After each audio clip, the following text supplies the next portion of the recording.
नमस्कार दोस्तों, तो रसिया यूक्रेन युद्ध को आज 1 साल से भी ज्यादा हो चुके हैं और देखा जाए तो यूरोपियन देशों को छोड़कर सभी देश इस युद्ध का फायदा ही उठा रहे हैं। वैसे यूक्रेन के बारे में हम इस वीडियो में बात नहीं करेंगे क्योंकि यूक्रेन का ये हाल नाटो में ज्वाइन होने की जिद की वजह से ही हुआ है। हम बात करेंगे भारत, अमेरिका, चाइना, रसिया और यूरोप के देशों के बारे में, क्योंकि जो लेटेस्ट न्यूज सामने निकल कर आ रही है उससे साबित होता है कि यूरोप के देशों ने अमेरिका पर भरोसा करके बहुत ही बड़ी गलती कर दी है और भारत ये गलती करने से कैसे बच गया, चलिए जानते हैं। दोस्तों, अगर रसिया की बात करें तो रसिया आज भी अपना क्रूड ऑयल, नेचुरल गैस और कोल बेचकर प्रॉफिट कमा रहा है। भले ही यूरोप के देशों ने रसिया से क्रूड ऑयल लेना बंद कर दिया हो, लेकिन भारत और चीन ने यूरोपियन देशों की कमी पूरी कर दी। इसके अलावा रसिया ने यूक्रेन के एक बहुत ही बड़े हिस्से पर कब्जा कर लिया है और भारत और चाइना भी रसिया से डिस्काउंटेड प्राइस पर क्रूड ऑयल, नेचुरल गैस खरीद कर अपने बिलियन डॉलर्स बचा रहे हैं, वरना ये पैसे इराक या फिर किसी मिडिल ईस्ट कंट्री के हाथों जा रहे होते।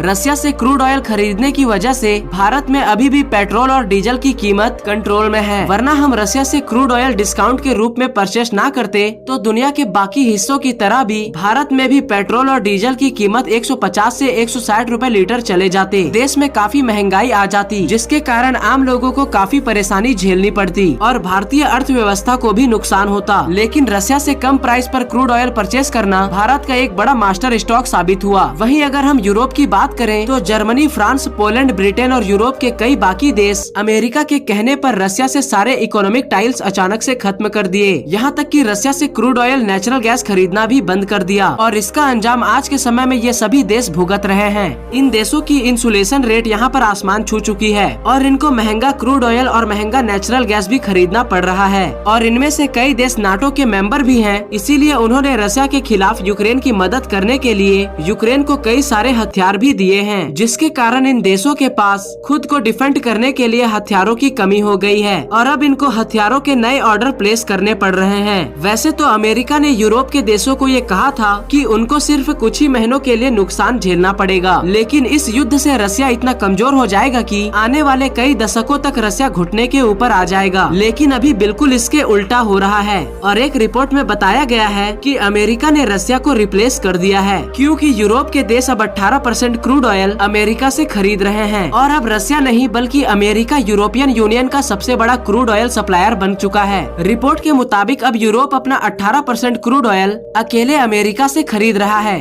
और रसिया जिस तरीके से अपने तेल पर डिस्काउंट दे रहा है उस तरह से अमेरिका अपने तेल पर डिस्काउंट नहीं दे रहा है, बल्कि अमेरिका तो मार्केट प्राइस में ही यूरोपियन देशों को तेल बेचकर मोटा मुनाफा कमा रहा है। अकेले यूरोप से ही अमेरिका ने कई बिलियन डॉलर्स की कमाई करी है। इसके अलावा यूक्रेन युद्ध के डर से कई देशों ने अमेरिका के हथियार कंपनियों को बिलियन डॉलर के हथियार ऑर्डर दिए थे। यहाँ से साफ पता चलता है कि यूक्रेन युद्ध का एक्सपेरिमेंट अमेरिका के लिए सफल रहा, क्योंकि अगर रसिया ये युद्ध हार जाता तो भी अमेरिका की ही जीत होती और आज जब यूक्रेन बर्बाद हो गया है तब भी अमेरिका अपने क्रूड ऑयल बेचकर मिलियन डॉलर की कमाई कर रहा है। और ये तो अच्छा हुआ कि भारत ने अमेरिका की बात नहीं मानी, नहीं तो आज भारत भी यूरोपियन देशों की तरह सर पर हाथ रखकर बैठा होता। वैसे आपको क्या लगता है, क्या अमेरिका रसिया की तरह भारत का एक अच्छा दोस्त बन सकता है? कमेंट में जरूर बताएं और इसी तरह की वीडियो देखने के लिए हमारे चैनल को सब्सक्राइब करके बेल आइकॉन जरूर दबा लें। तब तक के लिए धन्यवाद। जय हिंद, वंदे मातरम।